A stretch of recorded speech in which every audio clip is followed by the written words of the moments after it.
Well, Ambassador Yovanovitch, thanks so much for doing this. We really appreciate it. And let's start with a region you know very well and talking about the cultural contrast between Ukraine and Russia and how might those distinctions that played into their dissimilar post Cold War past that they've taken. You need to go back in time to look at the history of the region. And Ukrainians, the area that we now know as Ukraine, and of course, those all the borders of that part of the world have moved a number of times. But the region that we think about, Ukraine's present day borders, I mean, that is an area, the flat geography, access to the Black Sea and so forth, fertility of the lands, and the other resources that are there that has been contested for centuries. And so I think there's been an influence of various empires, most recently the Austro-Hungarian Empire in the West, and the Russian Empire in the East. The influence of the Austro-Hungarian Empire is I think pretty large in not just in the West, but throughout Ukraine, because there is an experience as there was in what we used to call Eastern Europe, now Central Europe, Baltic states and so forth, of market economies, of people having small stores and small homesteads and all of that sort of thing. And there is, like a genetic memory of all of those things. In some case, there is a real memory where, grandparents talk about, the farms they had and so forth. And so I think that,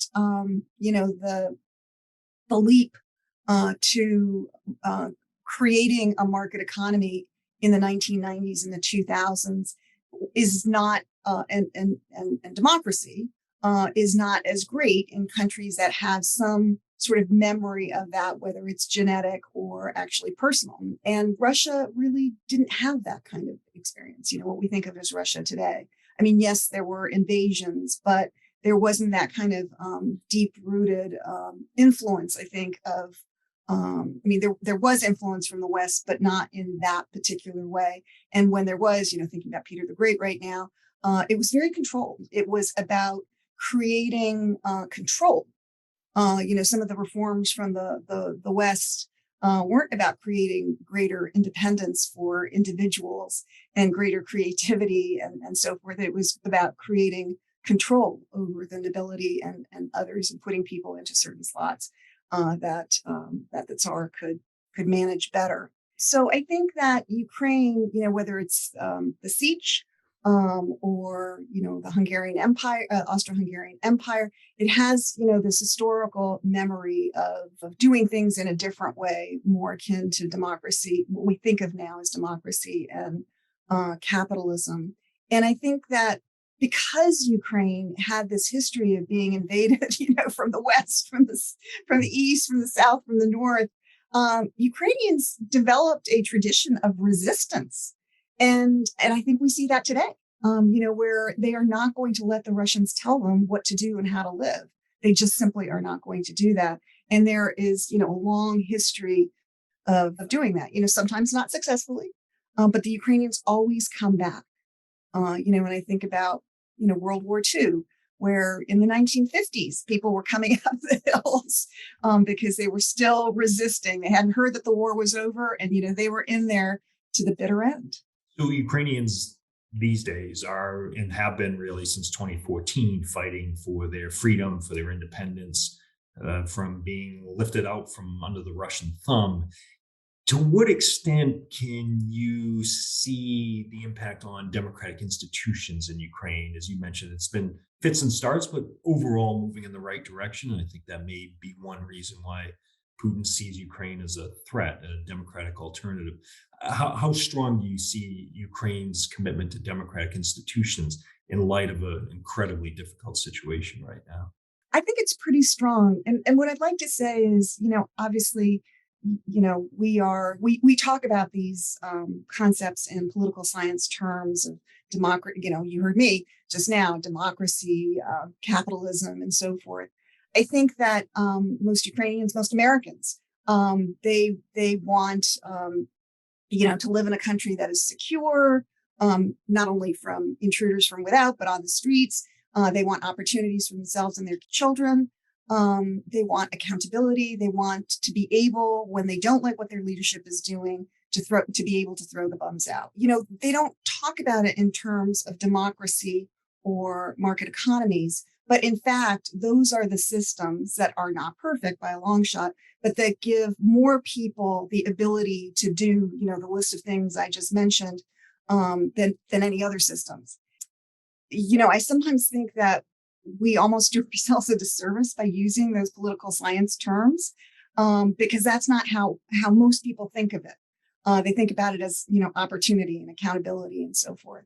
But I think in Ukraine, that there is a very, very strong commitment to this. We saw it in 2004 when they didn't like the fact that, the pro-Russian candidate basically fiddled the vote and won, and they took to the streets. And civil society was a huge part of that. The burgeoning civil society, which was still, kind of a new thing. And then they went home because they thought, okay, now, we've won this battle. We have, the president that is the rightful president, and we'll leave it with the politicians to do the right thing. That's not what happened. And so in 2014, 10 years later, when civil society was so much stronger, they stayed in place. Some of them joined the government, the legislature. Others stayed in civil society, but played a very, very active role. And I think there's a strong commitment to this. And, props to the Poroshenko government in the beginning. They did a lot of the right things and they made a lot of progress. But over time, and we see this in every country in the world, including our own, it's just hard to keep up the momentum. The resistance is stronger. Nobody wants their rice bowl broken. The steps backward perhaps were stronger than the steps forward in some cases. And so the Ukrainian people came back once again with a vote for the protest candidate, Zelensky. 73% of the mandate. He had two items on his platform. The first was an end to corruption. The second was an end to the war. No specifics, but, they were just putting their faith in Zelensky because they felt they knew him. He was in their living rooms as, a comedian and an actor. I think at the time, a lot of people wondered where that faith came from. And now, perhaps it's been it's been exonerated with his wartime leadership. How important have civil society and a diverse media been in Ukraine's democratic transition? It seems to stand out, certainly from a number of other countries in the region. I think it's absolutely critical. It's absolutely critical. I just think back to, 2000 and Georgy Vongadze and his investigation. That was not even 10 years after independence. And he and a number of other brave journalists, obviously he's the best known, were digging around and getting too close to the seats of power. And of course, he paid the ultimate price for that. But journalists weren't scared off. And, I think, Katya Handzuk in 2018 also paid with her life for, her brave efforts. And there have been a number of others who have as well. I think independent journalism, absolutely critical. And while various Ukrainian leaders have tried to, provide what they used to call themes for the press to follow and try to sort of limit press freedoms, they ultimately have not been as successful, not nearly as successful as certainly the Russian regime has. And so I think that's been critically important, that there's a diversity of voices. And I think it's one of the important things that we need to keep on encouraging the Ukrainians to do. We all know that during a time of war, these issues become very fraught, but an independent media is absolutely critical. And as you said, David, also civil society. Critical that there are voices in society working in, towns and villages, working on water issues, working on whatever it might be, that are pushing, what people are interested, what their needs are, and feeding that to politicians, helping write legislation and everything else.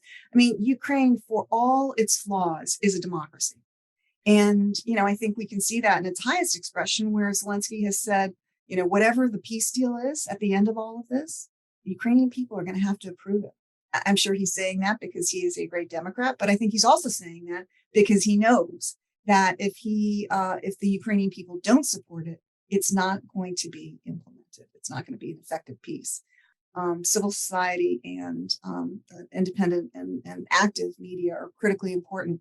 I'd also say, though, that it's also important to have leadership that is, if not leading the way on reform, at least semi-open to reform, not constantly cracking down, as we've seen in Russia over the last 20 plus years, creating a space, sometimes unwillingly, sometimes willingly, but there's a space for those other voices and other actions. That's really, really, really important. And it's all about timing, right? Sometimes all of these things don't align, but I do think that more or less over the last 30 years in Ukraine, these things have aligned, and I think that's why you see, what you're saying today. Just kind of zooming out from David's focus on Ukraine, and maybe just a more general question, but please draw from your experiences in Ukraine and elsewhere. Why don't you think more nations are making the transition to democracy? What do you think is preventing that? I mean, if we had been having this conversation 20 years ago, it would have been the opposite question, because we thought that democracy was the wave of the future and was winning, and certainly, Freedom House and other institutions were supporting that with their data. I wish I had a really good answer for you, but I think the answer, or part of the answer, is that all forms of government have a hard time with good governance, with meeting the needs of the people and so forth. I mean, that's just true across the board. This is not easy. But I think that it's been perceived recently, or more recently, that maybe democracies aren't doing a good job at meeting the needs of the people. And I think that in parts of the world, certainly the former Soviet Union, where there's a high premium on order, that is a societal value, including in Ukraine, on order and predictability, and so forth. Democracy, is less predictable. There's often less order. It's it's a tough system, and I think that sometimes scares people, including people in a village that just want to know what is it going to be, good, bad, or indifferent. What is it going to be? If the needs of the people are not being met, they are, whether it is primarily economic, but also on the political side. I think people are more open to, the blandishments, the messages, the promises of a strongman. That, I will take care of this for you. You don't need to worry about this. It is going to be good. I'm going to take care of it. And then the lies that come after that when they don't, that, it's about a foreign threats. And so we need to consolidate even more power, et cetera, et cetera. So it's, kind of a confluence, I think, of events. No, I think those are all great points, and appreciate the answer. Well, you mentioned Freedom House, and 20 years ago we all thought that democracy was the wave of the future, but clearly their data has shown that the last, at least I think 16 years now, the state of freedom has been in decline. Do you think there's a way that stable or consolidated democracies can help reverse that trend? Yeah, I think the answer has to be yes. It cannot be no.